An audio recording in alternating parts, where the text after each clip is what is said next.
तो वही तो इसके बाद जो हम लोग का अधिकार का हनन हो रहा है, उसी के बारे में हम लोग ऐसे कर रहे हैं। वो क्यों ऐसे कर रहे हैं?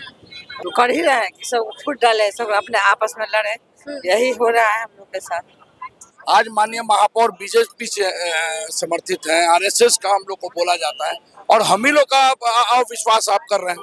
तो जो पावर आप कटल किए हैं उसको तो आपको देना पड़ेगा। जो वार्ड में, क्योंकि हम लोग लोकतंत्र का स्तंभ हैं, अगर हम हैं तभी विधायक है और सांसद है। अगर आप आज हमारे अधिकार को छीन लीजिएगा तो हमको चेम्बर ढक्कन लगाने की सोचना पड़ रहा है। सब अधिकार आप ले लीजिएगा, बार बार आप विधेयक में संशोधन कर रहे हैं, कभी कुछ बिना मीटिंग का लेते आ रहे हैं। हम लोगों का अधिकार लेकर काम कर रहा है तो उससे भी स्पष्टीकरण लेना चाहिए कि आप लोगों ने इतना सारा बिल जो बिना पूछे पास किया तो उसका भी उनको जवाब देना चाहिए। पर आपका स्वागत है और मैं हूं आपके साथ प्रार्थना। जिस तरीके से नगर विकास विभाग और नगर निगम के बीच जो है वो विवाद बढ़ता जा रहा है और ये विवाद जो है वो रुकने का नाम नहीं ले रहा। इसी बीच देखिए पटना के जितने भी मेयर और वार्ड पार्षद है उन्होंने धरना प्रदर्शन किया है। बात करें तो पिछले दिनों जिस तरीके से गांधी मैदान में भी इनके द्वारा जो है वो धरना प्रदर्शन किया गया था। आपको बता दें कि सरकार ने इनको लेकर के नोटिस भी जारी किया है कि 1 हफ्ते के अंदर जो है इनसे स्पष्टीकरण मांगा गया। और इसी बीच देखिए हम लोग मौजूद है पटना के इनकम टैक्स गोलंबर पर, जहां पर जितने भी वार्ड पार्षद है और मेयर है उनके द्वारा जो है वो हंगामा किया जा रहा है।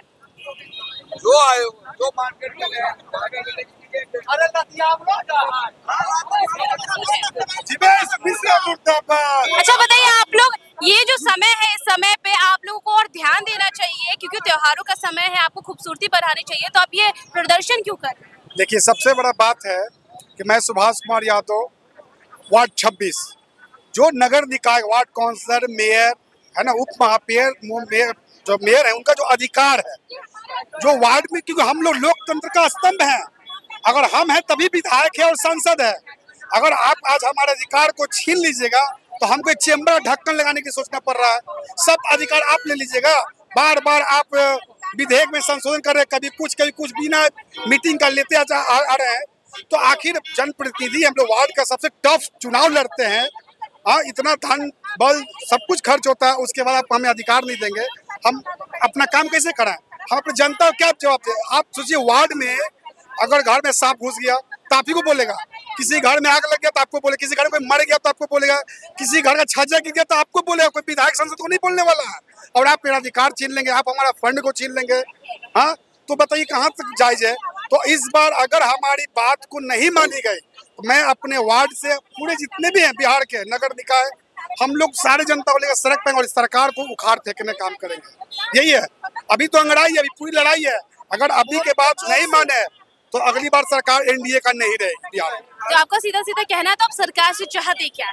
हम सरकार से चाहते हैं कि जो आर्टिकल 74 है, जो आर्टिकल 74 में जो हम लोग का पावर है जनप्रतिनिधियों का, वार्ड काउंसिलर का, नहीं वो पावर रिटर्न कर दिया जाए।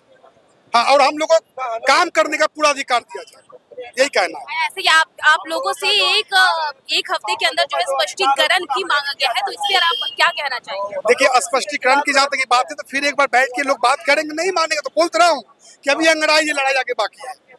लड़ाई अगर सरकार नहीं मानती है तो लड़ाई आगे भी कायम रहेगी। देखिए लड़ाई कायम भी रहेगी और सरकार भी नहीं रहेगी। मैं फिर से बता रहा हूँ कि लोकतंत्र का मुखिया वार्ड काउंसलर स्तंभ है। हम अपने वार्ड की जनता को लीड हम करते हैं, प्रतिनिधित्व हम करते हैं। जनता को जिधर चाहेंगे उधर टर्न कर देंगे और सरकार को उखाड़।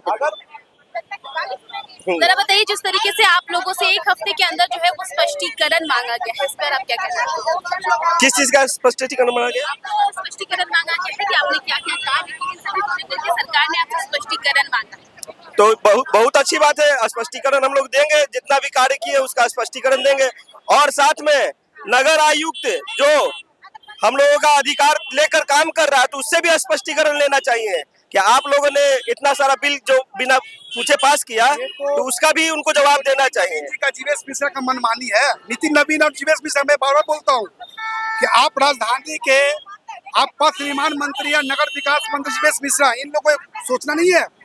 आप सोचिए कि आप जब काउंसलर का, मेयर का सब अधिकार आप छीनवा ही दीजिएगा तो सब काम आप कीजिएगा। तो वही तो इसके बाद जो हम लोग का अधिकार का हनन हो रहा है, उसी के बारे में हम लोग ऐसे कर रहे हैं। वो क्यों ऐसे कर रहे हैं? इसके पहले भी जब नितिन नवीन कर रहे थे तो फिर इसमें हम लोग कोर्ट से जीत गए जी। पता नहीं फिर इसमें पता नहीं क्यों ये कर रहे हैं। मैडम आप इस सड़क पे आ गई है। ये जो नगर निकाय जनप्रतिनिधियों के साथ हो रहा है कि फूट डाल करके राजनीति की जा रही है, ये इसको लेकर के पूरा प्रोटेस्ट हो रहा है, क्या बोलेंगे? नगर निकाय जनप्रतिनिधियों के बीच में फूट डाल करके जो है झगड़ा करवा कर राजनीति की जा रही है। तो कर ही रहे हैं कि सब फूट डाले, सब अपने आपस में लड़े, यही हो रहा है हम लोग के साथ। जानबूझ करके ऐसे किए जा रहे हैं, लोग की बात ही नहीं सुन रही है। अभी हम लोग करनाल में गए थे, इतना सुंदर 21 को वहाँ पर 21 राज्य से मेयर लोग आए थे, इतना सुंदर से सब मीटिंग हुआ, ऐसा हुआ एगो बिहार कभी नहीं बस सुधरेगा। बिहार कभी हम पटना को बदल दिए, पटना को दिशा को दशा दोनों बदल दिए, अब फिर भी पता नहीं हम लोग को पीछे क्यों लगाए हैं मंत्री लोग। सरकार से क्या चाहती है? सरकार से क्या चाहती है? सरकार से इंसाफ चाहते हैं और क्या चाहेंगे। और आपकी जितने भी वार्ड पार्षद और मेयर उनका कहना है कि अगर सरकार उनकी बात नहीं मानती है तो आने वाले चुनाव में एनडीए को उखाड़ फेंकेंगे। देखिए क्या होता है। जिस तरीके से आपके वार्ड पार्षदों का कहना है कि अगर वो उनकी मांगे नहीं सुनते हैं तो आने वाले चुनाव में एनडीए की सरकार को उखाड़ फेंकेंगे। भाई आप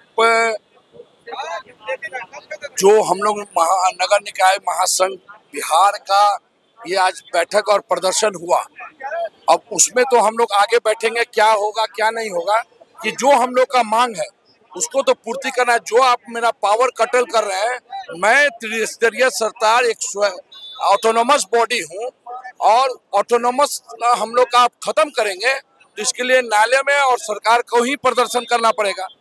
तो सरकार अपनी सरकार है, आज माननीय महापौर बीजेपी से समर्थित हैं, आरएसएस का हम लोग को बोला जाता है और हम ही लोग का अविश्वास आप कर रहे हैं, तो जो पावर आप कटल किए हैं उसको तो आपको देना पड़ेगा। इसी के साथ ये भी बोला जा रहा है कि अगर सरकार नहीं मानती है तो ये जो प्रदर्शन किया जा रहा है और भी बढ़ेगा। आज 14 तारीख है, अभी नो मॉडल कोड कंडक्ट में 15-20 दिन है, जब आगे कुछ नहीं होगा तब उस पर विचार होगा। अभी जो आप स्टैंडिंग कमेटी को पार्षद चुनेंगे इसको वापस लें, हम लोग को वित्तीय पावर दें। अधिकारी बेलगाम हो गए हैं, पटना नगर निगम में तो आप देखिएगा अधिकारी बेलगाम है। विभिन्न जांचों, माननीय महापौर कम से कम 25 चिट्ठी लिखे होंगे जांच पर, कोई जांच नहीं हो रहा है। आज माननीय महापौर को शोकॉज आ जा रहा है, तो ये काम तो चलेगा नहीं। इसलिए हम लोग को अधिकार वापस हो, ऑटोनोमस हो और सरकार नगर निकाय सरकार अच्छा से चले। हम लोग भी त्रिस्तरीय सरकार यही मांग के साथ हम लोग बैठक और प्रदर्शन किए हैं। अगर सरकार नहीं मानती है तो इसका असर जो है, इसका प्रभाव जो है वो चुनाव में देखने को साफ मिलेगा। दिखेगा, आगे आगे दिखेगा, आपकी मांग नहीं पूरी तो चुनाव आगे आगे दिखेगा। बाकी महापौर से सब पूछ लीजिए, आगे आगे कुछ दिखेगा। सबका साथ सबका विकास, आप लोग सड़क उतरे हैं तो सबका साथ अब सबके विकास माननीय प्रधानमंत्री जी को ही दिखाने के लिए तो यहाँ पहुंचे हैं आपके पास रोड पर, और आप ही के माध्यम से निकाय संघ में आपको पावर आएगा।